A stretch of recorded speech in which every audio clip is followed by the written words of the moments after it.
Sim, sim. E aproveitando então esse gancho, conta pra gente um pouco mais de como vocês vêm idealizando essa campanha, o projeto do Partido Missão e o teu trabalho, né? Já que a gente falou aí sobre a questão da infraestrutura, da logística, o papel do Paraná no Brasil, como que, desde a idealização desse projeto até chegarmos aqui nesse momento, como que vocês têm pensado, olhado e o que sugere, o que propõe para o Paraná, em especial aqui para a nossa região dos Campos Gerais, como no começo você falou, é um entroncamento muito importante para o Brasil. Quando a gente fala, por exemplo, em investimentos em infraestrutura no Brasil e um novo marco para a parte de segurança no Brasil, a gente está falando na prática em atingir diretamente um estado como o Paraná. O Paraná sofre consequências da migração de outros estados, de estados que estão mal administrados, e essas pessoas vêm para o estado e você está tendo um aumento em moradores de rua e aumento em casos de criminalidade no estado por conta de migração. Ninguém aqui é contra as pessoas dos outros estados. Dito isso, a questão de lei e ordem tem que ser tocada e hoje a polícia não consegue fazer de maneira efetiva o trabalho dela. Eu vou alterar as leis federais todas, as leis penais, para que o crime não compense mais. Então o cara vai ficar muito tempo na cadeia, não vai ter progressão de pena, e isso é um objetivo claro. O combate ao crime organizado é uma bandeira, né, de vocês? É a bandeira 1. O dia 1 do nosso governo vai focar nisso. E aqui no Paraná, quando a gente começar o nosso enfrentamento ao crime organizado, ele vai começar tanto no Porto do Paranaguá, que a gente sabe que tem uma das facções que é o PCC, que atua na região, atua ali tudo em volta do Porto do Paranaguá, igual o Porto de Santos, em São Paulo, que foi tomado por eles, e a fronteira, a tríplice fronteira, onde entra droga e entra arma. E todo mundo sabe disso, inclusive tem terroristas islâmicos, tem gente da Somália que fica rodando ali. Ali é uma área perigosa, ali a Polícia Federal tem que estar muito presente. Então o começo da nossa operação tem que rodar nas duas pontas do Paraná, de um lado e do outro, do oeste e do leste, né? Além disso, o Brasil perdeu a capacidade de investir. Mas você falou, como assim perdeu a capacidade de investir? Desde que surgiu a Constituição de 88, o Brasil botou tudo lá. A gente tem direito a tudo, você tem direito à educação, casa, saúde. Na prática você não tem nada. Se você é de classe média, você paga toda essa conta. Né? A pasta paga a escola privada, você tem que pagar um plano de saúde, tua vida é uma desgraça, e o Estado paga tanta conta do funcionalismo público que não sobrou dinheiro para investir, fazer ponte, estrada e ferrovia. Pois bem, aqui, como eu disse, o PIB está crescendo, a produção agrícola está crescendo. Conversando com os empresários lá da região de Cascavel, eles estão falando em duplicar em 10 anos a produção agrícola. Onde você vai escoar essa produção? E aí não é colocado dinheiro de investimento para resolver esse problema. Então não há investimento direto na parte de ferrovia, na parte de novas rodovias, tem que duplicar todas as rodovias daqui. E não é só duplicar, não adianta a gente voltar a ficar fazendo, como sempre tem aqueles arremedos de rodovia, que vocês têm que ficar tudo esburacado porque é asfalto vagabundo. Tem que ser rodovia de concreto. Nos Estados Unidos é rodovia de concreto. O pessoal fala, não, rodovia de concreto é mais caro. Sim, ele é mais caro para fazer, mas o que você vai ter de manutenção com uma rodovia de asfalto é tão pior, é tão mais caro, que em 10 anos a rodovia de concreto valeu muito a pena. Então, óbvio que nós temos que ter rodovias duplicadas no Paraná de concreto, porque você tem uma hiperprodução agrícola e vai baratear essa produção. E isso vai permitir que, assim, o custo Brasil da pessoa que trabalha aqui no Paraná, ela diminua pra caramba. Isso nós precisamos fazer de maneira urgente. Como também nosso pré-candidato a governador, o França, vem falando, aqui é um lugar para receber data center também. Uma das propostas que a gente tem é focar muito em trazer data center, porque data center precisa de água e de energia. Qual o estado hoje que dispõe de mais água e energia do que o Paraná? Itaipu pode ser um lugar justamente para a gente trabalhar muito a parte de energia para resfriamento de data center e trazer data center dos Estados Unidos, data center chinês, para instalar aqui. E aí você traz uma mão de obra qualificadíssimo, sabe, dinheiro, emprego de alta qualidade. Então, os nossos projetos, eles têm um efeito muito claro sobre um estado como o Paraná. A questão da infraestrutura aqui é central, porque vocês não são um lugar pobre e favelizado. Não são. Podem se favelizar. Se o desenvolvimento de vocês não vier acompanhado do desenvolvimento de outras regiões do Nordeste, agora vai migrar para cá, vocês vão favelizar. Pode virar um São Paulo. São Paulo está sempre servindo de alerta. Mas se nós tocarmos isso direito, Paraná, cara, é bem arrumado, as cidades funcionam, é um estado descentralizado, você tem cidades boas em várias regiões, vários polos. É cuidar, fazer infraestrutura, vocês serão um lugar de pessoas felizes e com dinheiro. Chamou a atenção essa proposta do data center, para quem não conhece, para quem não... Como que explica, poderia dar mais detalhes dessa ideia e como beneficiar, considerando esse potencial que você mencionou que tem aqui no Paraná? Vamos lá, pessoal que está nos assistindo, esse assunto é muito, muito importante. O mundo cada vez mais é virtual. As inteligências artificiais, coisas como criptomoedas, elas demandam muita capacidade de processamento de dados. Ou seja, você tem que ter data center com computador rodando a 1000, assim, em lugares especiais e específicos. Eu não posso pegar e colocar data center num lugar em que a energia é cara, em que você não tenha, vamos dizer, instrumento de resfriamento. Água é o principal instrumento de resfriamento. Então, um lugar que tenha energia barata e água, você instala data center. E aí, boa parte das inteligências artificiais do mundo vão rodar nos data centers. Os data centers também rodam, por exemplo, redes sociais, toda a base de dados das redes sociais. E o mundo vai precisar muito, e isso vai aumentar exponencialmente nos próximos anos. Até porque as redes sociais e as inteligências artificiais elas vão explodir. Então, o Brasil está numa boa posição e o Paraná também está. O Paraná, com energia barata e com água do resfriamento, e eles podem utilizar, inclusive, Itaipu para isso. Ele está numa posição em que eu posso convocar empresas internacionais, chamar a OpenAI, a dona do ChatGPT, chamar o pessoal da Meta, que tem a própria AI deles, o pessoal do Google, querem instalar aqui, vamos fazer uma parceria. E aí eles instalam os data centers e aquilo vira um hub, inclusive, para startups se instalarem próximo. Isso está rolando agora no Ceará. O pessoal do TikTok está fazendo um data center gigantesco no Ceará. Então, cabe no Ceará, cabe muito no Nordeste. O Nordeste tem energia solar, energia eólica, cabe também no Paraná. A gente tem a questão hídrica, da energia hídrica, por conta do rio Paraná, desse complexo todo hídrico que nós temos. Poxa, dá para fazer aqui. Então, isso vai gerar emprego de altíssima qualidade, gera arrecadação, é emprego privado, é só notícia boa. O agronegócio, Renan, a indústria aqui em Ponta Grossa, sempre puxando aí números aí de empregos expressivos no CAGED, as cooperativas em Ponta Grossa, em demais municípios dos Campos Gerais, são um motor muito grande aqui, impulsionam muito, geram muitas riquezas e movimentam a economia. Como que elas se inserem no plano de governo de vocês, nas propostas nacionais do Partido Missão, como aproveitar esse potencial e os dados, os números que já tem, que já se apresentam aqui como a riqueza da região, como que vocês pensam, como que você enxerga esse cenário e como ele agrega as suas ideias aqui para o Paraná. Olha, as cooperativas agrícolas, o associativismo dos produtores rurais, e esse associativismo ele parte tanto da produção até a parte de crédito. Você tem cooperativa de crédito, você tem, vamos dizer, cooperativas que acabam criando seus próprios silos e áreas de armazenamento. O que você tem aqui é muito acima da média nacional. Eu não tenho como vir aqui e não falar bem, porque eu estou rodando o Brasil. Eu vejo coisas aqui que eu não vejo no resto do Brasil. Por isso que eu fico, desculpa a palavra, pistola, para não falar outra palavra, com a questão logística. Por exemplo, a parte de silo e armazenamento, você anda a cada 15, 20 quilômetros aqui, você vê um complexo de silo e armazenamento, saindo de Cascavel, vindo para cá, a mesma coisa de Maringá e Londrina. Aí eu pergunto, tá, iniciativa privada, as cooperativas fizeram isso, enquanto isso a estrada tá estragada. Você vê, assim, ó, aqui tá a iniciativa privada, aqui tá o poder público não trabalha direito, a iniciativa privada trabalha direito. Então, como eu deixo de atrapalhar? A pergunta sempre é, como eu deixo de atrapalhar a iniciativa privada? Como eu descentralizo o universo bancário, o universo de empréstimos no Brasil, para que essas cooperativas de crédito possam ter mais margem para crescer? 2, como eu aumento a capacidade de execução de garantias para que os empréstimos feitos por as cooperativas que tem aqui, eles possam ser bem executados? Essa é uma reclamação.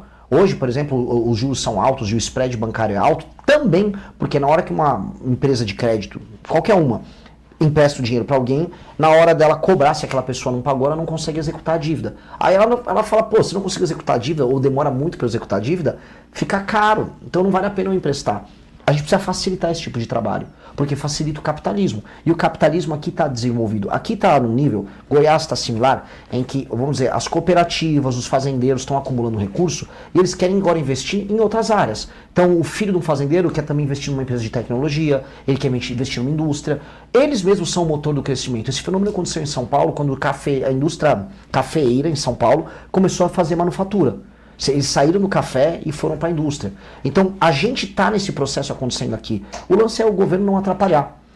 O modelo aqui está funcionando tão bem, e eu acho que essa situação ela é tão, como eu posso colocar, positiva, que eu não teria um grande plano nacional visando aqui, tirando deixar de atrapalhar o empreendedor. O foco nosso, do Estado, tem que se atuar em outras regiões. Inclusive levar o modelo de cooperativa e associativista para o Nordeste, por exemplo, em que essa cultura não é grande.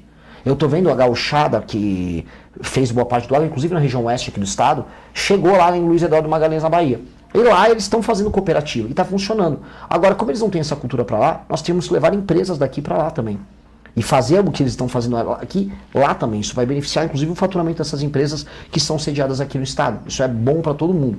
E é um modelo de, vamos dizer, de exportação aqui da região. Então, colocando de maneira clara em linhas bem diretas, investir em infraestrutura, abaixar impostos, ter segurança jurídica, vocês já sabem o que fazer. É igual que eu falo quando eu rolo no interior de São Paulo. Eu não tenho muito que, eu vou deixar de atrapalhar, vocês já sabem o que fazer. Aqui, São Paulo, Santa Catarina, Goiás, só deixa a galera trabalhar. Para de atrapalhar que o paranaense já sabe o que fazer. Sim, e considerando que se tratar de uma região muito forte aqui nos Campos Gerais, muitos municípios aí trabalhando em conjunto, um dos pontos, uma das pautas importantes nas propostas de vocês, Renan, é a questão da diminuição dos municípios no Brasil, não se tratando aqui especificamente do Brasil, né? Poderia explicar como que acontecerá isso, que critérios que vocês avaliam dentro dessa ideia, até para o pessoal entender melhor do que se trata e evitar, claro, uma disseminação equivocada dessa ideia, porque é um ponto que eu particularmente poucas vezes vi sendo tratado, se não nunca vi sendo tratada nas campanhas, nos projetos. E vocês chegam aí com essa posição. Explica pra gente como seria. De maneira muito simples, para quem é do Paraná e está nos assistindo. Você fala, pô, mas, sei lá, tem um familiar em Entre Rios, sei lá, tem família em municípios muito pequenos. Se o seu município pequeno, ele é autossustentável, ou seja, a arrecadação dele é suficiente, a população é economicamente ativa, ele vai continuar tudo normal. Agora, se existe um município que ele vive de dinheiro do Estado e da União e a população não é economicamente ativa, ele não tem que ser um município. No Paraná, o número de municípios que dependem de repasses para sobreviver é muito menor do que no Maranhão. Na verdade, nem sei se existe alguma cidade no Maranhão que é autossustentável. Estou para ver se tem. Agora, aqui no Paraná, a maior parte é autossustentável. Então, aqui no Paraná, essa é uma questão menor. Agora, como o Paraná se beneficia dessa questão? A partir do momento que eu reduzo o número de municípios nos estados em que os municípios são insolventes, que eles não pagam as próprias contas, eu vou economizar. Imagina o seguinte, se eu reduzo de 5.800, 5.500 municípios para 2.800 municípios, 2.700, eu reduzi mais de 2.000 municípios. São entre prefeito e vice-prefeito, menos 4.000 prefeitos e vice-prefeitos, menos milhares de câmaras de vereadores, milhares e milhares, dezenas de milhares de vereadores que deixam de existir, dezenas de milhares de verbas inúteis. Eu estou literalmente cortando uma massa de políticos que não precisava existir. E isso vai ter que ser feito. Aí, faz parte de um processo, vai sobrar mais dinheiro para a federação. E esse mais dinheiro ele aumenta investimento. Aumentando investimento, eu consigo investir em infraestrutura para as pessoas aqui. Porque aqui está precisando desses investimentos que a gente está falando o tempo todo. E sobra também dinheiro para você reduzir imposto. Então, esse é um projeto que ele ataca um tema que é nacional, mas que ele tem uma distribuição diferente. A partir do norte de Minas para cima, os municípios realmente são pequenos e economicamente eles não fazem sentido. Então, juntar os municípios para você criar um município maior, com uma administração só, que se torna mais funcional e rentável, é um caminho para resolver a administração pública do Brasil. Esse seria um dos principais pontos para a economia do país que vocês pensam, que vocês propõem, porque todo mundo fala, a gente vê essa mensagem que assusta até muitos brasileiros, sobre o Brasil está quebrando, o Brasil vai quebrar. Seria um caminho, acredita que esse é um caminho para buscar a solução no longo prazo? É parte da nossa reforma administrativa, que é a reforma da administração do Estado brasileiro. O Estado brasileiro precisa ser remodelado porque ele vai quebrar. E comenta-se, é verdade, ele quebra até 2028 se nada for feito. Então eu vou fazer uma reforma fiscal muito agressiva para mexer em gastos do governo federal, em injustiças do governo federal, para cavar só em cortes nos gastos obrigatórios coisas de 250 bilhões e também depois poder reduzir os juros, que aí eu economizo mais um monte reduzindo os juros e ainda o dinheiro fica barato para as pessoas. Mas a reforma administrativa ela vai mexer, no fundo, com gastos do Estado brasileiro, com certeza, vai racionalizar, vai tornar mais inteligente a forma como a gente gasta o dinheiro nos municípios do Brasil. Isso vai ser perfeito. Vai acabar com uma classe política parasitária de, vamos colocar aqui, prefeito e vereador vagabundo. A vida das pessoas no Nordeste, especialmente, vai melhorar demais. Aí o cara fala, pô, mas eu tô em Ponta Grossa, por que o Renan já falou do Nordeste? Porque, meu amigo, se eu não resolver o Nordeste, no mínimo, aquelas pessoas vão migrar pra cá. E você tem uma pressão sobre os serviços sociais aqui, você tem favelização, porque às vezes você não consegue ter casa para receber essas pessoas, você tem problemas sociais aqui gerados por uma desigualdade. Então eu tenho que resolver lá para tua vida ficar boa aqui, no mínimo. Então a gente tem que pensar no Brasil como um todo. Então esse assunto é muito importante. E reduzindo esse número de cidades, eu consigo aí implicar uma coisa que nós estamos chamando de lei de responsabilidade administrativa, né? Que funciona da seguinte maneira: um prefeito, e aqui também vai ser assim no Paraná, todo prefeito ele será avaliado, além do povo, através do voto, ele vai ser avaliado por critérios objetivos. Aí, o que é um critério objetivo? É assim, o povo não sabe avaliar se o prefeito colocou esgoto ou não. O povo não sabe avaliar se a educação melhorou ou não. A maior parte da população, a maior parte dos municípios do Brasil não ligam para as coisas que importam. Se o prefeito dá um dinheirinho, colocar um parente na prefeitura, fizer um show do Wesley Safadão, isso em cidade pequena, ele compra o voto de todo mundo. Isso se ele não compra mesmo, como acontece em muitos lugares. Pois bem, a gente vai estabelecer critérios que vão ser assim. O prefeito vai ter que aumentar a cobertura de esgoto no mandato dele, sempre. Ele vai ter que melhorar as notas no ranking do SAEB, que é o ranking do ensino básico. Ele vai ter que ir bem nos provões gerais que tem na parte de educação e nas avaliações que a gente vai fazer sobre tempo de atendimento na área de saúde. Tudo que ele melhore, a gente vai ter uma pontuação. Se ele cumpre uma pontuação, tá tudo bem, concorre para a reeleição, vida que segue, pode receber emendas no município. Se ele não está fazendo isso, não pode receber emenda no município, e o prefeito não pode gastar com shows, com nada supérfluo, e se ele não cumpriu no final do mandato, ele não pode concorrer, ele perde direitos políticos por 8 anos. Por quê? O entendimento nosso é, as pessoas nos municípios não estão sabendo avaliar o prefeito. E quando o prefeito não cuida do que ele precisa cuidar, entendendo, o dinheiro vem, o dinheiro vai para os municípios. As pessoas não são atendidas. Se as pessoas não são atendidas, a vida não melhora. Aí elas vão mudar, vão para outros lugares. Então a gente precisa urgentemente fazer os prefeitos trabalharem direito, mesmo que isso custe até os direitos políticos do prefeito. Aí vai todo mundo pular, vai todo mundo rebolar, vai procurar um meio de fazer uma gestão direito, porque dá para fazer gestão decente. Dá. Assim, o dinheiro inclusive existe. O que nós temos que fazer é obrigar o político a executar isso aí. E os políticos não estão executando, especialmente nos lugares mais pobres.